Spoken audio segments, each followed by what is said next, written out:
This morning, the show, Good Morning Britain, GMB, was interrupted with the sort of breaking news that makes most chancellors want to crawl back under the duvet. This chancellor, of course, it probably wants to make her weep again. Weep, weep, weep. I think that's from William Blake. Weep, weep, weep. Inflation is rising again. The consumer prices index has jumped to 3.8% in July, unexpectedly, from 3.6% in June, slightly above market expectations, slightly above her expectations. Oh, get the hankies out.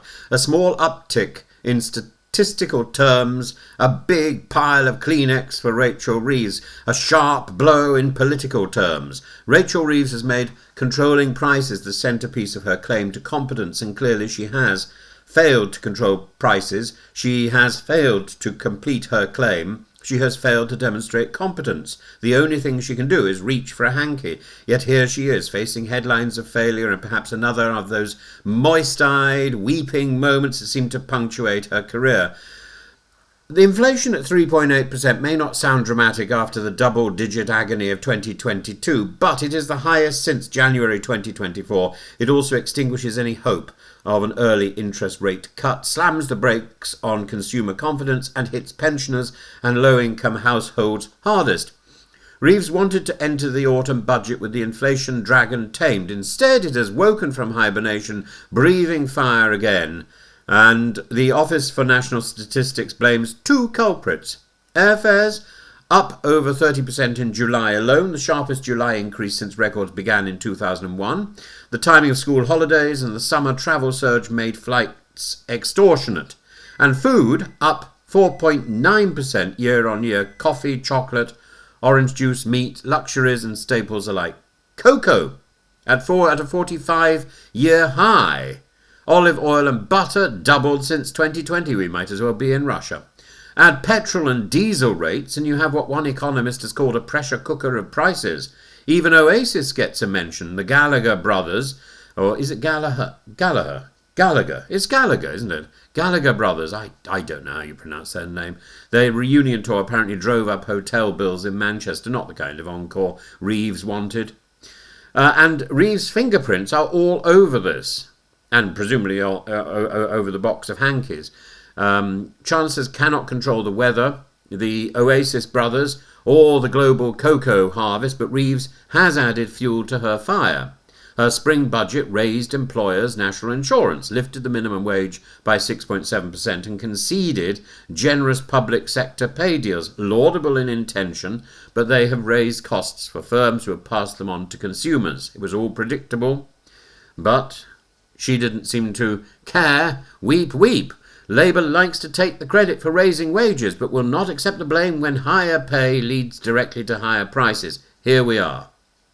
The political knives are out. Mel Stride, the Tory shadow chancellor, has accused Reeves of economic mismanagement and says families are paying the price. Kemi Badenoch, well, I wouldn't be too worried about what she says. Kemi Badenoch, however, warns Reeves that tax anyone and anything to cover up her incompetence. That's what she'll do. And Reform UK's Richard Tice declares the government has lost control of the economy. Well, you know, anyone can say that.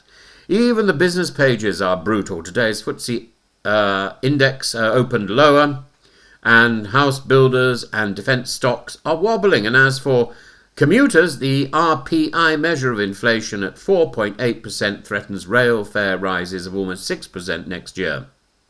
The Bank of England rate cuts earlier this month down to 4%. That now looks like a premature victory lap, and July's data probably extinguishes any hope of another cut in September, says the ICAEW.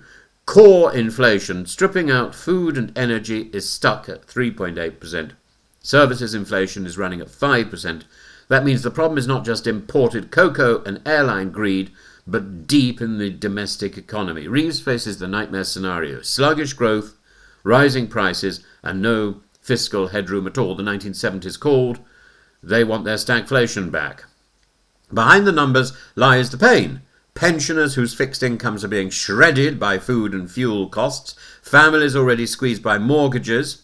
That's a result of Liz Truss, now facing a jump in rail fares. Small businesses absorbing higher national insurance packaging taxes and ingredient prices, and the Chancellor talks about breakfast clubs and £3 bus fares, worthy measures, yes, but crumbs against the banquet of inflation. This is the second or the third time in her tenure that Reeves has faced humiliation at the hands of hard statistics. The cameras will search her face for contrition or another wobble into weeping. The tears may flow again.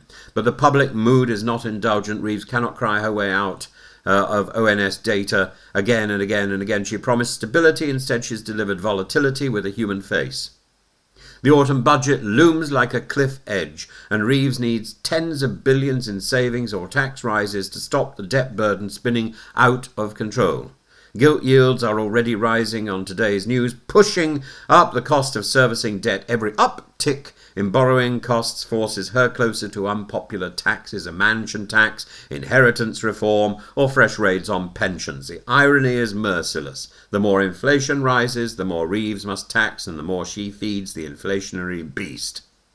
Today's inflation figure is not catastrophic in isolation, but it symbolises the unravelling of Rachel Reeves's economic story. The Chancellor wanted to play the Iron Lady of the spreadsheets. Instead, she is coming across as the Tin Lady of the Treasury, dented and battered at every turn, the iron on go slow.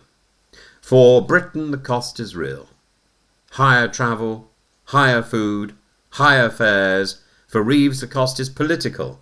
Credibility ebbing away as the tears flow, tears not included in the CPI basket, though they may soon be in the surplus at the Treasury. One suspects she may need another weeping moment. One suspects the hankies will be out before the evening's over.